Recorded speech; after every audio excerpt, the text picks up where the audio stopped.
Hey everybody, the Super Vader 400 here, back for another retro review, and this time I'm reviewing the 1994 animated series Wildcats, which aired on the Action Zone block back in 1994 to 1995, alongside Teenage Mutant Ninja Turtles and the Skeleton Warriors television series.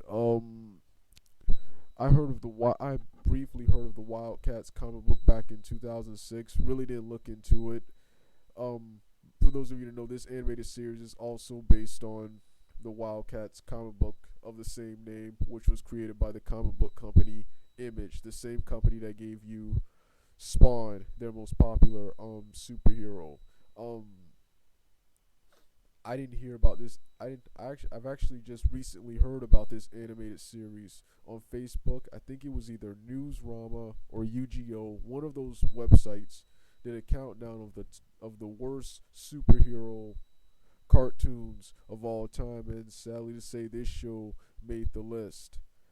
I don't know much about the Wildcats. I don't know anything about the Wildcats comic books, and I barely understand the storyline of the show. But this cartoon right here, I've just recently watched 3 episodes, and I must say this cartoon is far from being one of the worst superhero cartoons I've ever ever seen. It's one of the coolest superhero cartoons I've ever seen. This cartoon is freaking awesome. The show has great animation, an awesome catchy theme song, and despite being a family friendly cartoon, the cartoon does feature strong writing and impressive battle sequences, and like I said, the catchy intro has a cool rock and roll intro beat to, of course, to appeal to like more an older demographic. Um, like, all right, now for the plot. The plot is about, from what I've gathered from the 3 episodes I watched, the plot is about this ongoing war um between two races, the Carablim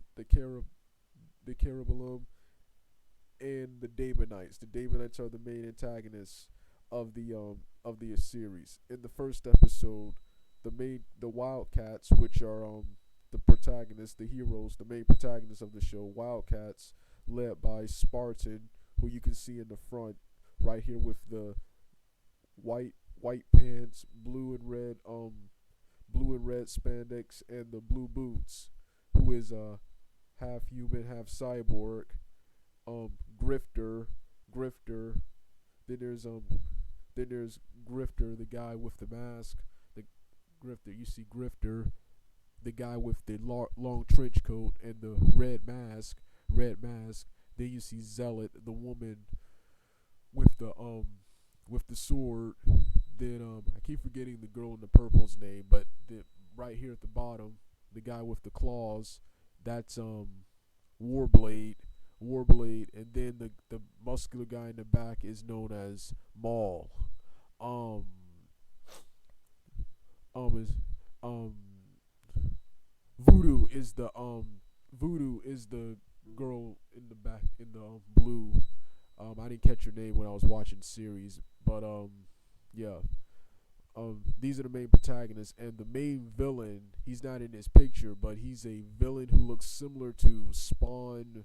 Who looks similar to Spawn and Ghost Rider. He looks like Spawn and Ghost Rider if they were fused together. His name is Hellspawn. He is the main antagonist of the show. They also deal with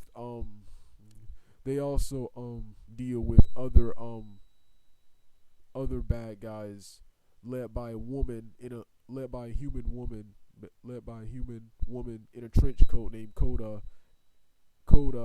and another guy named Mr. Majestic, who I read this part on Wikipedia, the second part. But in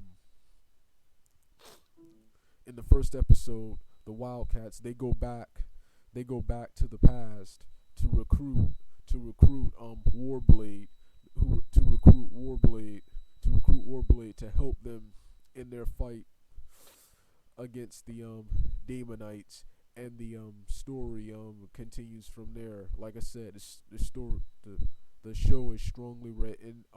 The show is very vastly similar to the X-Men animated series of the early '90s, and the last two seasons of the Super Friends television shows, the Super Friends Galactic Guardians and the Super Friends Galactic Guardians television series, which was the last two seasons of the Super Friends television series. That's what this series is vastly similar to. Spartan, the main character, he is similar to Cyclops. Grifter, he is like the anti-hero of the group. He's similar to Wolverine, the aggressive anti-hero and fighter. Zealot, she's like Rogue and Jean Grey. She has the wisdom of Jean Grey, she has the warrior fighting spirit of a rogue.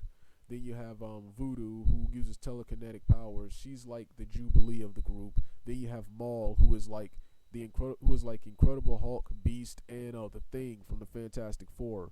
And then you have Warblade, the hot-headed but well-meaning main protagonist, headstrong main protagonist type character in this show.